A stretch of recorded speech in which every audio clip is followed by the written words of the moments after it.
अच्छा सुनो, सब्सक्राइब करते वक्त ना घंटी बजा देना ताकि जब मैं ऑनलाइन आऊँ तो तुम्हारे फोन की भी नमस्कार, जय हिंद दोस्तों। आप सभी का स्वागत है हमारे YouTube चैनल पर। तो आज हम बात करेंगे UP DElEd BTC admission 2024 latest update के बारे में। तो आज हमारी तारीख हो चुकी है 28 मई 2024 की बड़ी अपडेट में।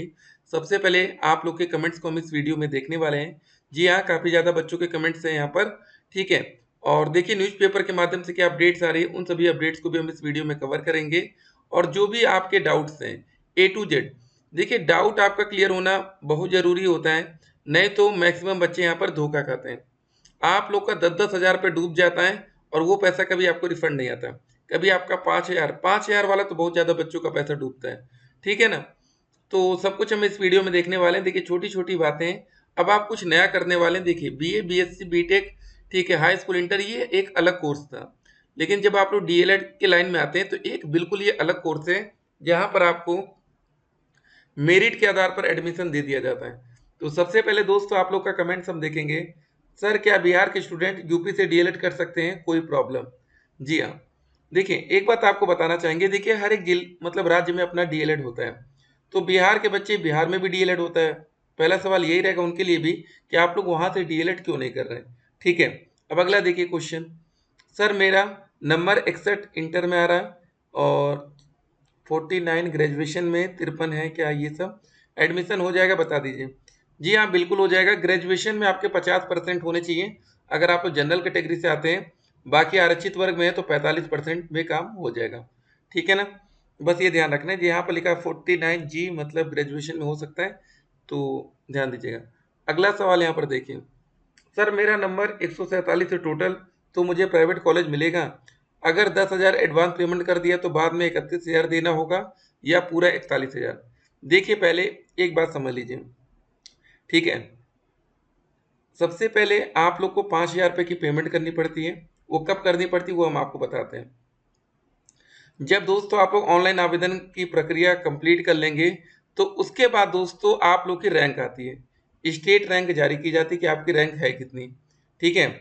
अगर मान लीजिए आपकी रैंक 2 लाख आ जाती है, किसी बच्चे की रैंक हो सकता है 50,000 आ जाए, ठीक है, किसी बच्चे की रैंक आ जाए 200 आ जाए।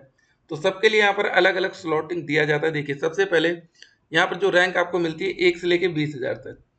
अगर आपकी रैंक 20,000 के अंदर या 20,000 तक है या रैंक 1 है आपकी, तो आपको सबसे पहले मौका मिलता है। फिर उसके बाद अगले स्टेप में जिन बच्चों की रैंक 20,000 एक से लेकर 80,000 तक है उनको मौका मिलता है। फिर जिन बच्चों की रैंक 80,000 एक से लेकर 1.5 लाख तक है उनको मौका मिलता है। उसके बाद जिन बच्चों की रैंक 1.5 लाख से अधिक 2,40,000 तक है उन बच्चों को मौका दिया जाता है, ठीक है ना। तो अलग अलग आपको मौका मिलता है। एक बात और देखिए, पहली बात, आप उन्हीं कॉलेज का विकल्प आपके सामने आता है जिन कॉलेज में सीट खाली रहती है। अगर आपके कॉलेज की सीट भर चुकी है तो उस कॉलेज का विकल्प आपको दिखना बंद हो जाएगा। बहुत से बच्चे परेशान होते हैं कि सर जी सेकंड राउंड आ गया, हमें डायरेक्ट कॉलेज का विकल्प नहीं दिख रहा है। जनरल कैटेगरी में स्पेशली नहीं दिखेगा सेकंड राउंड में, ठीक है ना। बाकी आरक्षित वर्ग में दिख सकता है क्योंकि कभी कभी बच्चे एडमिशन लेने जाते हैं बाद में अपना एडमिशन लेते नहीं है, कोई कारणवश या बीएड कर लेते हैं या उनका मन चेंज हो जाता है। बहुत से यहाँ पर कंडीशंस हो सकते हैं, ठीक है ना। अब चलिए दोस्तों जान लेते हैं कि जो स्टेट रैंक आती है उससे आप कैसे 5,000 आपको पेमेंट कहाँ करनी पड़ती है, 10,000 आपकी टोटल पेमेंट कहाँ तक हो जाती है। देखिए जब आप लोग अपना फॉर्म कंप्लीट कर लेंगे तो उसके बाद आप लोग की स्टेट रैंक जारी की जाती है, ठीक है। मान लेते हैं आपने अपनी रैंक डाउनलोड कर ली, रैंक आपकी कुछ भी है, ठीक है। जैसे आपके नंबर बहुत कम है, आपकी रैंक 2 लाख के ऊपर आ रही है, तो फिर आप कंफ्यूजन में रहते हैं सर हमें पेमेंट करनी चाहिए कि नहीं। तो एक ऑप्शन आपके पास आता है डायरेक्ट एडमिशन का, वो भी दोस्तों ठीक रहता है। आपको एडमिशन लेने से मतलब है, चाहे वो डायरेक्ट हो जाए चाहे जैसे हो, ठीक है। तो ये बात आप जरा ध्यान में रखेंगे। उसके बाद देखिए कुछ ऐसे कॉलेज होते हैं जहां पर तुरंत ही एडमिशन हो जाता है, सीट फुल हो जाती है। देखिए आप जब डीएलएड में प्राइवेट कॉलेज में जाएंगे या सरकारी कॉलेज में जाएंगे, वहां पर सीटें होती हैं। किसी प्राइवेट कॉलेज में 100 सीट की कैपेसिटी होती है, किसी प्राइवेट कॉलेज में 50 होती है, ठीक है ना। ये कोई कंफर्म नहीं होता कि आपके कॉलेज में 100 होगी कि 50। ये बात का आपको खास तौर पर ध्यान रखना पड़ेगा, ये इंपॉर्टेंट बात हम आपको बता रहे हैं। अब मान लीजिए आपके कॉलेज में 98 सीट भर गई या 95 भर गई, तो कॉलेज वाले जो लास्ट 5 या 2 सीटें बचती है ना, वहाँ 41,000 की पेमेंट ना लेकर उसको कर देते हैं 50,000 की, कहीं पर 60,000 बढ़ाकर करते हैं। कहते हैं भैया लेना हो ले लो, नहीं तो हम दूसरे बच्चों को यहाँ सीट अलॉट करेंगे। तो यहाँ डायरेक्ट एडमिशन में भी दिक्कत आती है, जुगाड़ सोर्स पानी सब कुछ चलने लगता है, ठीक है, बहुत ध्यान देना इस पर। ठीक है, तो चलिए पहले हम आप लोग के कमेंट्स को पिक कर लेते हैं, नहीं तो किसी बच्चे का कमेंट छूटेगा तो बाद में बच्चे परेशान होंगे। देखिए अगला कमेंट क्या है, सर मैं ओबीसी से हूँ, मेरा हाई स्कूल में 45%, 12वीं में 57 और बीएससी में 58 है, क्या मैं बीटीसी कर सकती हूँ? रिप्लाई में जी हाँ बिल्कुल, आपके जब ग्रेजुएशन में 50% से ऊपर है तो आपको मौका मिल जाएगा फॉर्म भरने का, कोई दिक्कत ही नहीं है। अगला सवाल, सर मेरे हाई स्कूल में 80% है, 12वीं में 87 है, बीए में लगभग 70 है, क्या मुझे गवर्नमेंट? देखिए एक बात आपको बता दें, यहाँ गर्ल वर्सेस बॉयज का कोई मतलब नहीं, ठीक है ना। यहाँ पर पहले सिस्टम था कि लड़कियों के लिए सीटें आरक्षित होती थी, लेकिन अब ऐसा नहीं मिलता। चलिए नंबर जोड़ लेते हैं इनके, 80 है, 87 है और लगभग 70 मान लीजिए, ठीक है, क्योंकि देखिए पॉइंट वाले नंबर छोड़ रहे हैं ना यहाँ पर, तो क्या हो जाएगा, 80 है ना। तो यहाँ पर हो जाएगा हमारा 7 नंबर, ये हो गया 8 8 16, ठीक है, और 7 23। तो भैया नंबर जबरदस्त है, तो बधाई हो आपको, गवर्नमेंट कॉलेज आराम से मिल जाना चाहिए, ठीक है ना, इनको दिक्कत नहीं होगी। एक बात और आपको बताना चाहेंगे कि काफी बच्चे कहते हैं सर जी सबका नंबर आप जोड़ते नहीं, तो देखिए जिनका चांस बन सकता है उनके नंबर जोड़े जाते हैं। चलिए अगला देखते हैं सवाल, सर बीटीसी का ऑनलाइन फॉर्म कब से भरा जा रहा है? बस अब जून में तैयार रहना है, हम सभी को फॉर्म भरेंगे और ज़्यादा लेट नहीं करना। अगर आपके पास आपका रिजल्ट आ चुका है ग्रेजुएशन का फाइनल ईयर का, तो जितना जल्दी हो सके फॉर्म आप लोग भर दीजिएगा, वेट करने का कोई मतलब नहीं होता। एमए के साथ बीटीसी कर सकते हैं? सर जी देखिए एक साथ दो रेगुलर कोर्सेज नहीं होते हैं, एक आप प्राइवेट कर लीजिए, दूसरा आप रेगुलर कर लीजिए, ठीक है ना, ये बेटर रहेगा। बाकी बाद में कभी कभी दिक्कत आ जाती है, दो रेगुलर कोर्सेज बच्चे कर तो लेते हैं सामने में, लेकिन बाद में क्या होता है कभी कोई आपके दुश्मन लोग केस फाइल कर देते हैं, इधर उधर से कुछ पता चल जाता है, फिर आपकी नौकरी खतरे में आती है, तो ध्यान दीजिएगा, ठीक है ना, कोई मतलब नहीं। थैंक्स सर, चलिए वेलकम। तो यहाँ पर परसेंटेज देखिए सर, ओबीसी से हूँ, ग्रेजुएशन में देखिए गजब के नंबर आ रहे हैं यहाँ पर, 71%, यहाँ पर आपके बन रहे हैं 87 और 81, ठीक है, 7 1 8 1 9, 8 8 16 और 7 23। अब ये देखिए जिन बच्चों के नंबर कम रहते हैं उनको भी इस वीडियो को देखना चाहिए कि भैया आपके साथ ही 239 नंबर पा रहे हैं, 240 नंबर पा रहे हैं, फिर आप लोग कहते हैं सर जी 220 में ये तो बहुत हो जाता है, हमने 70% स्कोर किया, ठीक है, जो कि 210 ही नंबर बनना है। सोचिए मतलब 70% नंबर लाने वाले बच्चे भी मेरिट लिस्ट से बाहर हो रहे हैं, ठीक है, सरकारी कॉलेज की। सर मेरा टोटल 218 ओबीसी से, क्या मुझे गवर्नमेंट कॉलेज मिल जाएगा? आपको बता दें बहुत ही मुश्किल है, बहुत ही ज़्यादा मुश्किल है गवर्नमेंट कॉलेज पाना। सर हाई स्कूल में 75 है, 12वीं में 90, क्या बात है, बीए में 60% है, मिल सकता है, ठीक है, तो चांस है, लेकिन उतना ज़्यादा आपका चांस नहीं बनेगा, क्योंकि ये जो 60 ये 70 हो जाता है तो चांस बढ़ जाता है। सर मैंने बीए हिस्ट्री से और सोशोलॉजी से किया है, क्या मैं बीटीसी मैथ से कर सकती हूँ? देखिए एक बात आपको बता दें, बीटीसी में कोई दिक्कत नहीं होती, जो ये बीएड होता है उसमें सब्जेक्ट कॉम्बिनेशन होता है, जो आप लोग डीएलएड कर रहे हैं ना, यहाँ पर कोई वो नहीं है, 1 to 5 में सभी बच्चे एलिजिबल होते हैं, चाहे वो आर्ट साइड हो चाहे वो साइंस वाले हो, ठीक है ना, कोई दिक्कत नहीं।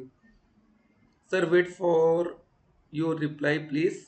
सर मैं मुंबई से हूँ, क्या मैं यहाँ बीटीसी का ऑनलाइन फॉर्म भर सकते हैं?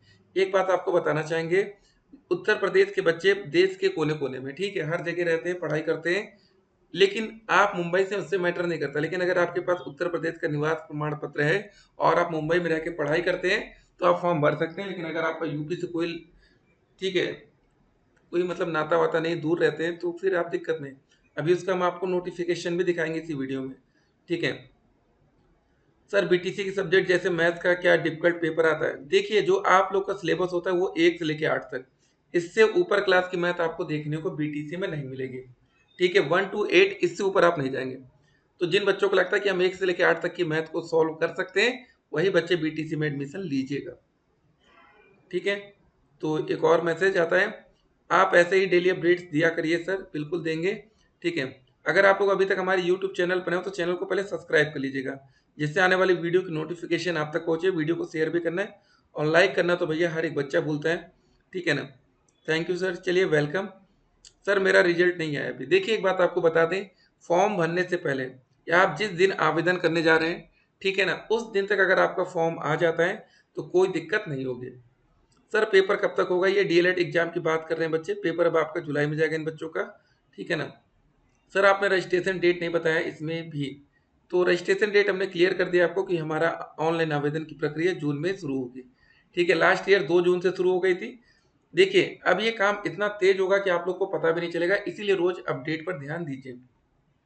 ठीक है, एक बच्चे का एडिटेड कमेंट आता है, सर प्लीज आंसर कीजिएगा। हाई स्कूल में 71, 12वीं में 74, ग्रेजुएशन में 49। ठीक है, अब यहाँ पर इंपॉर्टेंट ये देखिए, बच्चे ने नंबर परसेंटेज, अगर आपके 49.7% है और आप जनरल कैटेगरी से बिलोंग करते हैं तो आप एडमिशन के ही पात्र नहीं होंगे। अब यहाँ पर आपका आरक्षित वर्ग काम आएगा इस जगह, कैटेगरी ओबीसी से कोई दिक्कत, इनका एडमिशन होगा। अब देखिए, मेरी आइडेंटिटी एड्रेस यूपी का है, बर्थ प्लेस बिहार का है। ठीक है, डीएलएड के बाद बिहार में शिफ्ट होने का चाहता हूँ और वहीं से जॉब लेना चाहते हैं, ये पॉसिबल है। देखिए अगर आप लोग यूपी से डीएलएड कर लेते, बहुत क्लियर समझ लीजिएगा, अगर आपने यूपी से डीएलएड कर लिया तो आप यूपी के ही छात्र माने जाएंगे और बिहार में वैकेंसी आएगी तो आप वहां पर एक अदर स्टेट, मतलब स्टेट की तरह नहीं होता है कि आप एक अदर स्टेट स्टूडेंट्स बन जाएंगे।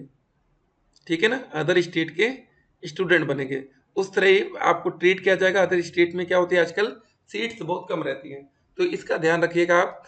सर मैं डीएलएड में एडमिशन ले रहा हूँ, डीएलएड से, ठीक है, बट एडमिशन 12वीं बेसिस पे होगा दिल्ली से, मतलब तो क्या एज आगे चल के 6 से 8 की टीचिंग के लिए एलिजिबल हो सकता हूँ।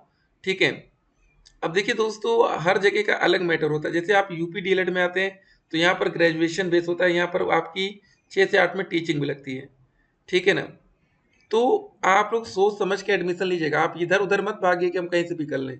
कभी कभी क्या होती है, यूपी में वैकेंसी आती है तो वहाँ पर यूपी डीएलएड को ज़्यादा प्राथमिकता मिलती है। ठीक है, अगर आप उत्तर प्रदेश के छात्र हैं तो यूपी डीएलएड को पहला प्रेफरेंस में रखिए। ठीक है ना, ज़्यादा दिमाग इधर उधर मत दौड़ाइए। बीएड में ज़्यादा दिक्कत नहीं होती लेकिन डीएलएड में थोड़ा दिक्कत होती है। ठीक है, अब देखिए यहाँ पर शैक्षिक अर्हता एकदम क्लियर है कि साफ साफ लिखा है, यूजीसी से मान्यता प्राप्त विश्वविद्यालय या महाविद्यालय से स्नातक परीक्षा न्यूनतम 50% अंकों के साथ उत्तीर्ण जरूरी है, यहाँ साफ साफ लिखा है। और जो भी बच्चे अनुसूचित जाति, अनुसूचित जनजाति, अन्य पिछड़ा वर्ग, विकलांग, स्वतंत्रता संग्राम सेनानी आश्रित या भूतपूर्व सैनिक स्वयं के अभ्यर्थी को न्यूनतम अंकों में 5% की छूट भी मिलेगी। यहाँ पर एज लिमिट लिखी गई है 18 और 35। जी हाँ दोस्तों, ये मैटर में आप ध्यान दीजिएगा, इसमें मिनिमम एज आपकी 18 साल होनी चाहिए, मैक्सिमम एज आपकी 35 साल। ठीक है, निवास, अब यहाँ पर बहुत क्लियर लिखा गया है, ऐसे अभ्यर्थी आवेदन हेतु पात्र होंगे जो उत्तर प्रदेश से स्थायी निवासी हों। प्रवेश के समय होने वाले लेखी जांच में अभ्यर्थियों को उत्तर प्रदेश में अपने गृह जनपद का सक्षम अधिकारी द्वारा प्रवेश की तिथि तक जारी किया गया निवास प्रमाण पत्र प्रस्तुत करना अनिवार्य होगा, अन्यथा की स्थिति में अभ्यर्थी का आवेदन पत्र निरस्त कर दिया जाएगा। ठीक है, बाकी दोस्तों आप लोग के लिए गाइडलाइंस आएगी, नहीं आएगी 2024 वाली, वो हम आपके सामने रखेंगे। इसलिए आप लोग हमसे बिल्कुल कनेक्टेड रहिए कि कोई भी खबर आपसे छूटनी नहीं चाहिए।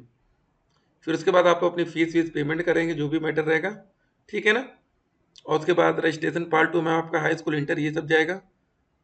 ठीक है, फिर आप अपनी फोटो और सिग्नेचर अपलोड कर देंगे, बस प्रिंट एप्लीकेशन फॉर्म करना है, उसके बाद ये आपका रहेगा। और देखिए, आप कभी कभी 10,000 की आप पेमेंट कर दिए, उसके बाद पता है पैसा फंसता कैसे, ये भी जरा समझ लीजिए। पैसा आपका फंस ऐसे जाता है कि आपके कुछ डॉक्यूमेंट्स में कमियां रहती हैं, गलती रहती है, उस वजह से आप लोग का पैसा फंसता है, ये जरा ध्यान रखिएगा। ठीक है ना, तो कहीं पर भी किसी भी प्रकार की आपकी लापरवाही नहीं होनी चाहिए, नहीं तो आपका जो 10,000 रुपये आप पेमेंट कर चुके होंगे वो नॉन रिफंडेबल है। आपकी ये गलती 10,000 पैसा आपका डूब जाएगा, कोई आपको आपका पैसा देने नहीं आएगा। ठीक है ना, ये इंपॉर्टेंट बात है। तो ये ऐसी कुछ एक विज्ञप्ति आने वाले टाइम में आप देखेंगे। बाकी अगर आप लोग का कोई डाउट है तो व्हाट्सएप पर आप लोग हमसे कनेक्ट हो सकते हैं 8738079216। ठीक है, बाकी एक शपथ पत्र आपका लगेगा आने वाले टाइम में। चलिए दोस्तों, मिलेंगे एक और वीडियो में, तब तक के लिए stay connected, have a nice day.